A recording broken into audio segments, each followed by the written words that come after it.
खबर राजस्थान के बारा के छिपा बड़ौद से है, जहां कस्बे के हाट चौक स्थित नजर मंजिल की गली में वुमन वेलफेयर फाउंडेशन के द्वारा पार्लर सेंटर खोला गया, जिसमें कस्बे की 41 बालिकाएं निःशुल्क पार्लर के बेसिक गुण सीख रही हैं। ट्रेनर रेशमा ब्यूटिशियन ने बताया कि वुमेन वेलफेयर फाउंडेशन के द्वारा पार्लर सेंटर खोला गया है, जिसमें 1 महीने का पार्लर कोर्स कराया जाएगा, जहां बालिकाओं को ब्यूटी पार्लर की ट्रेनिंग दी जाएगी। ट्रेनिंग का अंतिम दिन था, जिसमें पार्लर के गुण सीख रही बालिकाओं की परीक्षा लेकर उनको प्रमाण पत्र दिया गया। इस मौके पर 1 महीने से पार्लर का कोर्स कर रही बालिकाओं ने बताया कि हम फाउंडेशन के आभारी हैं। हमें निःशुल्क पार्लर के गुण सिखाए गए, जो हमारे जीवन में काम आए। 11 तारीख से चल रहा है, 11 जनवरी से स्टार्ट हुआ और आज एग्जाम हो रहे इनके और बहुत अच्छे से लड़कियों ने सीखा। 41 लड़कों को ट्रेनिंग दी। ये कौन से फाउंडेशन के द्वारा ये आयोजित किया जा रहा है? ये WW महिला के लिए बनाई हुई संस्था है, उसके द्वारा।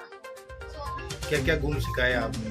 हमने इनको ब्राइडल मतलब रेडी करना, थ्रेडिंग, बहुत कुछ है इसमें। सूफी संत हजरत ख्वाजा मोइनुद्दीन हसन चिश्ती के 810वें सालाना उर्स के मौके पर भाजपा अल्पसंख्यक मोर्चा की ओर से चादर पेश की गई। इस मौके पर ख्वाजा साहब की मजार पर चादर चढ़ाकर खिराज अकीदत पेश की गई। इस मौके पर भाजपा अल्पसंख्यक मोर्चा की ओर से जिला प्रमुख भागीरथ चौधरी, भाजपा नेता जितेंद्र सिंह जोधा, जिला अध्यक्ष गजेंद्र सिंह, उप प्रधान ओम प्रकाश लील, रामकिशन खीचड़ मौजूद रहे। इस मौके पर भाजपा अल्पसंख्यक मोर्चा के जिला अध्यक्ष तस्लीम आरिफ मुन्ना ने कार्यकर्ताओं के साथ अजमेर पहुंचकर चादर पेश कर प्रदेश में अमन खुशहाली की दुआ मांगी। अजमेर जाते समय रास्ते में अनेकों स्थान पर जिला अध्यक्ष तस्लीम आरिफ समेत चादर का स्वागत भी किया गया। इस मौके पर उनके साथ सत्तार खान, इमरान खान समेत तमाम लोग मौजूद रहे। हाथरस जिले में ग्रामीणों के द्वारा चुनाव बहिष्कार की लगातार आवाजें उठाई जा रही है और इसको लेकर सिकंदराऊ विधानसभा के बाद अब हाथरस विधानसभा के नगला आलिया के ग्रामीणों ने चुनाव बहिष्कार का ऐलान कर दिया। बता दें, हाथरस जिले में वोटर किसी न किसी कारणों से स्थानीय प्रत्याशी या फिर प्रशासन और सत्ताधारी पार्टियों की अनदेखी और लापरवाही के चलते आक्रोशित है। यही कारण है कि जिले में अलग अलग विधानसभा में ग्रामीणों के द्वारा चुनाव बहिष्कार लगातार किया जा रहा है। सिकंदराऊ के वाजिदपुर में पुल का निर्माण नहीं होने से लगभग दर्जन भर के गांव और ग्रामीण परेशान हैं, जिसके चलते ग्रामीणों ने चुनाव बहिष्कार का ऐलान कर दिया। तो वहीं गांव चिंतापुर बदन में सड़क निर्माण को लेकर ग्रामीणों के द्वारा चुनाव बहिष्कार कर दिया गया। अब हाथरस विधानसभा के गांव नगला आलिया के ग्रामीणों के द्वारा भी चुनाव बहिष्कार का ऐलान किया गया है। ग्रामीणों की माने तो अभी तक चुनाव में उनका मतदान केंद्र दूसरे गांव नगला आलिया में बनाया जाता था, लेकिन अब के बाद जिला प्रशासन के द्वारा उनके गांव का मतदान केंद्र 2 किलोमीटर दूर स्थित मतदान केंद्र बनाया गया है, जहां आने जाने में काफी परेशानियों का सामना करना पड़ता है। ग्रामीणों के द्वारा गांव में ही मतदान केंद्र बनाए जाने के लिए संबंधित अधिकारियों से प्रार्थना की गई, लेकिन उनकी इस मांग पर कोई ध्यान नहीं दिया गया, जिससे आक्रोशित ग्रामीणों के द्वारा चुनाव बहिष्कार का ऐलान करते हुए गांव में बहिष्कार के बैनर तक लगा दिए। जिला प्रशासन के द्वारा गांव में मतदान जागरूकता रैली निकालकर लोगों को मतदान के प्रति जागरूक करने का प्रयास किया जा रहा है। वहीं प्रशासन को दूसरी तरफ ग्रामीणों का भी ये विरोध भी देखने को मिल रहा है, लेकिन देखना होगा कि अधिकारी स्थानीय लोगों को खुश कर पाते हैं या नहीं, या फिर ग्रामीण मतदान देंगे या बहिष्कार करेंगे। 8 साल से यही बूथ बना हुआ था जी, इसलिए बूथ वहाँ पे पहुँचा दिया है। यहाँ से 2 किलोमीटर है जी। हमारे गांव की महिला और बुजुर्ग वोट डालने नहीं जाएंगे वहाँ पे, इसलिए हम बहिष्कार करते हैं कि बूथ यहीं किया जाए। क्या चाहते हैं फिर आप? हम ये चाहते हैं कि वहाँ वोट डालने महिला और बड़े बूढ़े नहीं जाएंगे, तो हम सब लोग बहिष्कार करेंगे। इसी गांव में वोट पड़ना चाहिए। हम जब से हमारी जानकारी, जब से हम पैदा हुए, ध्यान हुआ हमें, हमारे यहाँ पे ही वोट पड़ते हैं और हमारी ग्राम पंचायत भी बड़ी है, सबसे ज़्यादा वोट है हमारे गांव में। और ये बूथ हटा करके दूसरे गांव में क्यों दे दिया गया है? मतदाता हूँ, हम तो अपनी तरफ से उनको मोटिवेट कर ही रहे हैं। वो लोग मना कर रहे हैं, इसमें हम क्या करें? इसके लिए उच्च अधिकारियों को भी सूचना कर दी गई है। अभी 26 जनवरी को नायब तहसीलदार सर भी आए थे, उन्होंने भी सबको समझाने का प्रयास किया। तो उन्होंने कहा था इस बार तो एक्चुअली कन्फ्यूजन के चलते ये बूथ चेंज हो गया है, क्योंकि अभी तक बूथ रहा है यहाँ पे हमेशा प्राथमिक विद्यालय में। इस बार ऐसा हुआ है कि इसी गाँव में प्राथमिक विद्यालय भी है और संविलियन विद्यालय भी है जी, तो इसके कन्फ्यूजन के चलते बूथ संविलियन विद्यालय में पहुँच गया है। तो ये कारण है। तहसीलदार सर से कहा था तो उन्होंने कहा था कि इस बार देख लीजिए, नेक्स्ट टाइम चेंज करा दें, क्योंकि अब चुनाव नज़दीक है, इस वजह से अभी चेंज कराना पॉसिबल नहीं है। खबर मध्य प्रदेश के पवई से है, जहां कैरियर गाइडेंस काउंसलिंग का आयोजन किया गया। यह आयोजन सरस्वती शिशु मंदिर पवई में किया गया, जहां 12वीं क्लास के छात्र छात्राओं को मार्गदर्शन किया गया। वैसे अक्सर देखा जाता है कि कुछ छात्र शुरू से क्लियर होते हैं तो कुछ कंफ्यूज होते हैं कि आखिर उन्हें आगे करना क्या। इसका आयोजन ज्योति राजपूत तहसीलदार की अध्यक्षता में हुआ, जिसमें मुख्य अतिथि के तौर पर एसडीएम कुशल सिंह गौतम, विशिष्ट अतिथि के तौर पर अधिकारी नितेश पटेल, नायब तहसीलदार आस्था चढ़ार, नगर निरीक्षक डीके सिंह समेत तमाम लोग मौजूद रहे। कार्यक्रम का शुभारंभ मां सरस्वती की चित्र छाया पर दीप प्रज्वलित कर किया गया। मंच का संचालन आर.के. रजक के द्वारा किया गया। कार्यक्रम के दौरान छात्र छात्रा को उज्ज्वल भविष्य मार्गदर्शन के लिए मुख्य अतिथियों विशिष्ट अतिथियों ने अपने टिप्स उजागर किए, तो वहीं छात्र छात्राओं को कार्यक्रम में मौजूद मुख्य अतिथि की ओर से कैरियर को लेकर भी सवाल और कुछ अधिकारियों ने अपनी तरफ से बच्चों का मनोबल और उत्साह भी बढ़ाया। कार्यक्रम में मुख्य अतिथि विशिष्ट अतिथियों पत्रकारों का सात श्रीफल से संस्था के द्वारा सम्मान किया गया। तो वहीं इस अवसर पर मुख्य अतिथि कार्यक्रम के अध्यक्षता और संस्था अध्यक्ष व स्थापक ने शिरकत की, तो वहीं छात्र छात्राओं को मार्गदर्शन किया गया।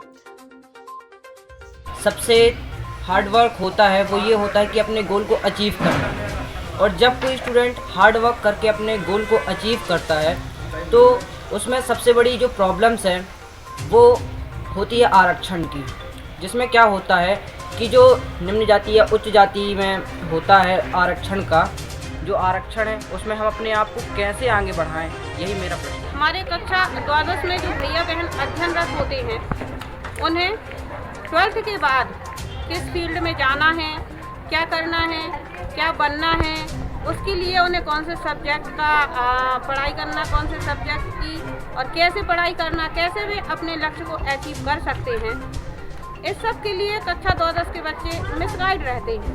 तो सरस्वती विद्यालय पवई में हर वर्ष यह कार्यक्रम करवाया जाता है। रामनगरी अयोध्या के गालीबाज कथित जगत गुरु परमहंस दास के उनके कथित पद और नाम के साथ उनके आचरण को लेकर अयोध्या के महंतों ने कड़ी नाराजगी जताई। उन पर जगत गुरु पद का गलत इस्तेमाल करने का भी आरोप लगाया।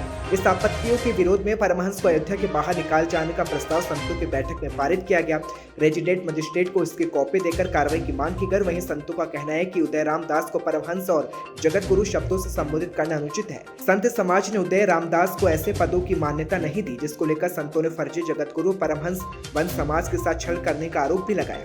उदय रामदास की अलसरहा के साथ तस्वीर वायरल की गई थी और सवाल है कि कथित संत का अवांछनीय तत्वों से संबंध हो सकता है। वहीं 24 घंटे में कार्रवाई नहीं होने पर संत समाज खुद निर्णय लेगा। अयोध्या में किसी भी अप्रिय घटना का कारण उदय रामदास को बनाया जा सकता है। बता दें, रामनगरी के श्रीमद वाल्मीकि रामायण भवन में अयोध्या के गणमान्य संतों और महंतों ने बैठक की। ये बैठक मणिराम दास छावनी के उत्तराधिकारी महंत कमल नयन दास की अध्यक्षता में हुई। बैठक के बाद संतों ने जिला प्रशासन को ज्ञापन दिया और बैठक में अखिल भारतीय अखाड़ा परिषद के प्रवक्ता महंत गौरी शंकर दास, श्री राम जन्मभूमि रामलला के मुख्य पुजारी आचार्य सत्येंद्र दास, श्री राम वल्लभा कुंभ अयोध्या के अधिकारी संत राजकुमार दास, वहीदी भवन के महंत रामजी शरण दास, अभय रामदास, तुलसीदास नागा, हनुमानगढ़ी के अखिलेश दास, डांडिया मंदिर जानकी घाट के महंत गिरीश दास, कथा व्यास पवन कुमार दास शास्त्री, हनुमानगढ़ी के महंत मेघनाथ दास समेत तमाम संत मौजूद रहे। तपस्वी जी की छावनी प्राचीन सिद्धपीठ है, तपस्वियों का स्थल है। तपस्वियों ने घोर साधना करके उस स्थान का निर्माण किया है संतों के लिए, और आज उस स्थान की मर्यादा भंग होती चली जा रही है। संतों की इसी के लिए बड़ी चिंता थी। उस स्थान पर एक उदयराम नाम का व्यक्ति, जिसका उस स्थान से कोई प्रयोजन नहीं है, महान जी ने भी कोई उसको अधिकार नहीं दिया है, अपने को ही परमहंसाचार्य और धीरे धीरे जगत गुरु रामानंदाचार्य ऐसे नाम से अपने को घोषित करके अनर्गल प्रचार प्रसार कर रहा है, जिससे समाज की बहुत बड़ी निंदा होती है। इसलिए आज सारा समाज अयोध्या का एकत्र है और एकत्र होकर के प्रस्ताव पारित करता है, जल्द से जल्द उसको यहाँ से निष्कासित किया जाए। प्रशासन अगर नहीं करता है तो समाज हमारा स्वतः कठोर कार्रवाई करेगा, उसे यहाँ से निष्कासित करेगा। इस ज्ञापन में जो भी चीज़ें हैं उसको हम उच्च अधिकारियों से अवगत करा देंगे। इनमें इनकी जो डिमांड है वो डिमांड हम जिला मजिस्ट्रेट महोदय को अवगत करा देंगे, और जो भी इसके संबंध में कार्रवाई की जाएगी वो समय एक डेफिनेट टाइम पीरियड में कर दी जाएगी। खबर फतेहाबाद से, जहां धोलू गांव में बाबा रामदेव जी के मेले का आयोजन किया गया और भंडारा भी किया गया। भारी संख्या में पहुंचे श्रद्धालु कमेटी के प्रधान सुभाष चंद्र ने जानकारी दी कि धोलू गांव में बाबा रामदेव जी के मंदिर का निर्माण 150 साल पहले हुआ था और पिछले 70 सालों से यहां मेला लगता आ रहा है। और हरियाणा ही नहीं पंजाब, दिल्ली, जम्मू कश्मीर, राजस्थान और आसपास के सभी राज्यों से भक्त इस मेले में पहुंचते हैं। बताया गया कि बाबा रामदेव जी का स्थान राजस्थान के अरुणिचा धाम के बाद दूसरा स्थान है और हरियाणा का रामदेव जी का पहला स्थान माना जाता है और पूर्वजों से भी इसकी मान्यता जुड़ी है। मथुरा जिले के कप्तान डॉक्टर गौरव ग्रोवर ने जहां नशा कारोबारियों पर शिकंजा कसा है, तो वहीं दूसरी ओर थाना जमुना पार के लक्ष्मी नगर क्षेत्र शिव नगर कॉलोनी रवि निवासी युवक जो अपनी बहन का रिश्ता पक्का कर खुशी से घर लौट रहा था, जहां उसके घर में खुशी का माहौल बना, तो वहीं एकदम आज सुबह मातम में पसर गया जहां रात को रवि घर नहीं लौटा और सुबह उसकी लाश अम्बेडकर नगर राहुल मेडिकल के बाहर लक्ष्मी नगर क्षेत्र में मिली। अर्जुन सिंह की माने तो उसकी दादी दुकान खोलने जब आई तब घटना का पता चला। उसकी जेब से निकले फोन नंबर से उनके परिवार और पुलिस को सूचना दी गई। मौके पर पहुंची पुलिस ने मामले की जांच में जुट गई है। तो वहीं मृतक के परिजनों का कहना है कि वहां एक दबंग महिला रचना क्षेत्र में नशे का कारोबार करती है और उस महिला के रवि के पास कई दिन से फोन आ रहे थे और उसी के फोन पर उस महिला से मिलने गया था जो खुलेआम स्मोक बेचती है। पूर्व में थाने पर लोगों की शिकायत करने पर भी अभी तक पुलिस ने कोई कार्रवाई नहीं की और क्षेत्र के जनता का कहना है कि पुलिस उनसे कार्रवाई करने के नाम पर ऑडियो में सबूत मांगती है और पूर्व 15 दिन पहले भी एक हत्या इसी तरीके से हुई थी जिस पर भी अब तक कोई कार्रवाई नहीं। देखा जाए तो घर में खुशी मातम में बदल गई, घर में सन्नाटा पसर गया, चीख पुकार मच गई, लेकिन अब तक पुलिस के हाथ खाली है। भैया रात जोरा पक्का करके आए, रात जेब में पैसा है काउने पैसा के पीछे मार दो रे मैया काउने और छोटी बहन को लड़का पक्का कर में गए। कोई औरत ना इसमें के बेचते बहाने घर में डाल के मार दो।